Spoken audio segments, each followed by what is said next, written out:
आज है 27 अक्टूबर और हम शुरू करते हैं आज से करंट अफेयर्स।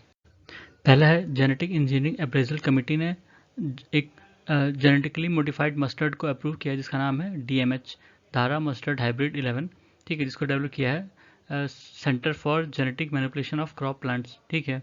अब ये GM क्रॉप है, ये दूसरा GM क्रॉप होगा जो कि कमर्शियली कल्टिवेट होगा।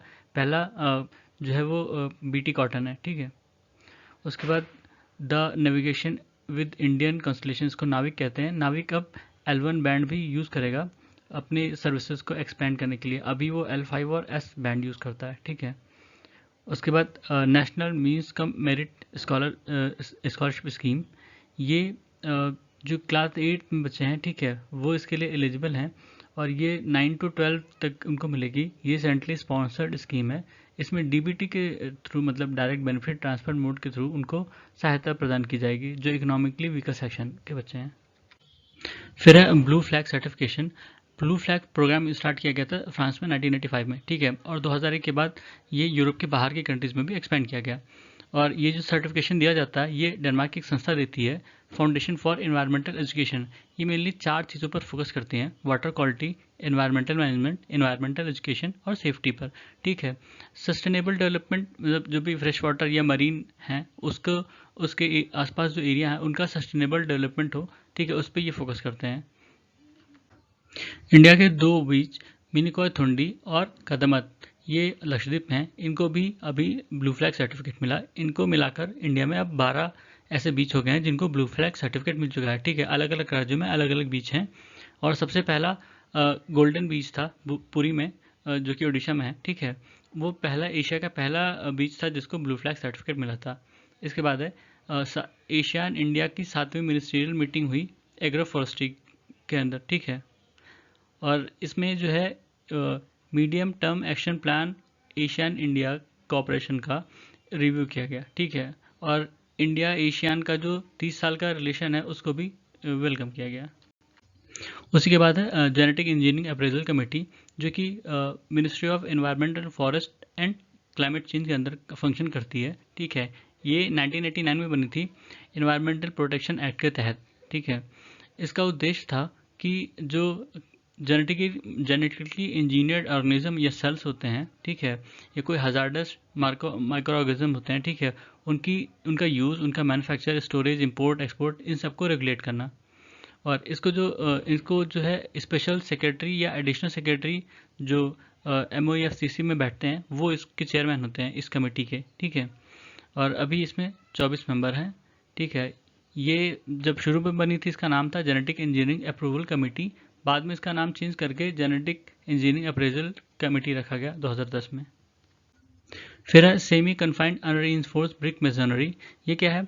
IIT कानपुर के जो रिसर्चर्स हैं उन्होंने एक टेक्निक डिवाइस की है जिसके थ्रू जो पुरानी नॉन अर्थक्वेक रेजिस्टेंट बिल्डिंग है उनमें रिट्रोफिटिंग करके उनको मेजर डैमेज से बचाया जा सकता है। जो पुरानी बिल्डिंग्स हैं उनको अनरीइंफोर्स्ड मेसनरी कहा जाता है, क्योंकि तब जो अर्थक्वेक से बचने के लिए जो भी प्रावधान थे लगाए जाते हैं बिल्डिंग्स पर, ठीक है, जिन बातों का ध्यान रखा जाता था वो तब नहीं रखा जाता था शुरू में, जब ये सारे नियम नहीं बने थे बिल्डिंग बनाने के, तो वो वैसे ही बना दिए गए हैं पुराने मॉडल पर, ठीक है। लेकिन वो वल्नरेबल हैं, जब अगर कोई अर्थक्वेक आता है तो वो उनको डैमेज हो सकता है, वो गिर सकते हैं। उसको बचाने के लिए ये नई टेक्निक इन्होंने डिवाइस की है। फिर है नाविक। नाविक का मतलब नेविगेशन विद इंडियन कॉन्स्टलेशन, जिसका शुरू में नाम Indian regional navigation satellite system IRNSS था, ठीक है। इसमें 7 सैटेलाइट हैं, 3 जियो स्टेशनरी और 4 जियो सिंक्रोनस हैं। इसमें अंतर क्या होता है जियो सिंक्रोनस और जियो स्टेशनरी में? दोनों ही एक जैसे मतलब उनकी जो पोजीशन है वो अर्थ की मतलब अर्थ के अकॉर्डिंग होती है। वो ऐसा आप देखेंगे तो लगेगा वो एक जगह रुके हुए हैं, पर वो रुके नहीं होते हैं, वो सिंक्रोनाइज होते हैं अर्थ के मूवमेंट, अर्थ के रोटेशन के हिसाब से, ठीक है। जियो स्टेशनरी जो होता है, जियो स्टेशनरी इक्वेटर के पैरेलल में होता है, मतलब इक्वेटर के सीध में होता है। जियो सिंक्रोनस जो होता है वो एक एंगल पर होगा, ठीक है, ऊपर या नीचे होगा अर्थ इक्वेटर से, ठीक है। और जो नाविक है उसमें L5 और S बैंड यूज़ होते थे, जो कि मतलब जिनकी क्षमता बहुत ज़्यादा नहीं है, और GPS में इसका इस्तेमाल नहीं होता। GPS में L1 बैंड का इस्तेमाल होता है, इसलिए अब ये हमारे जो इसरो के साइंटिस्ट हैं उसमें L1 बैंड का इस्तेमाल करेंगे ताकि इसकी जो वर्किंग कैपेसिटी है GPS वगैरह के लिए बढ़ाई जा सके।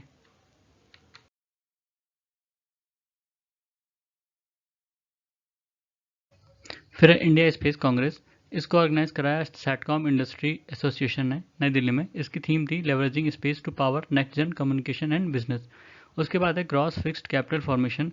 ग्रॉस फिक्स्ड कैपिटल फॉर्मेशन क्या होता है? ये जो एक इकोनॉमी में इन्वेस्टमेंट की डिमांड होती है उसको रिप्रेजेंट करता है, ठीक है।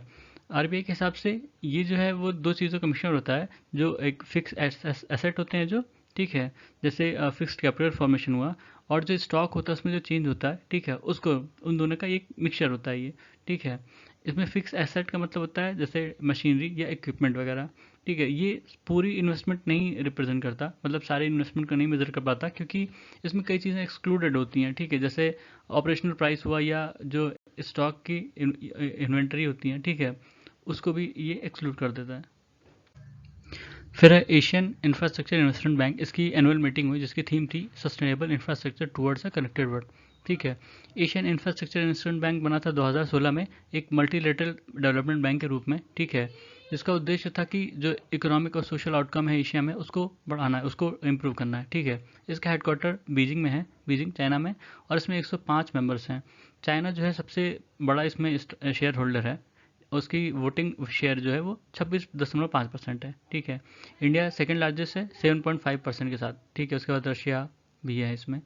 और उसके बाद इंडिया जो है इसका फाउंडिंग मेंबर था, और इंडिया सबसे बड़ा प्रोजेक्ट पोर्टफोलियो है एशियन इंफ्रास्ट्रक्चर इन्वेस्टमेंट बैंक में, ठीक है।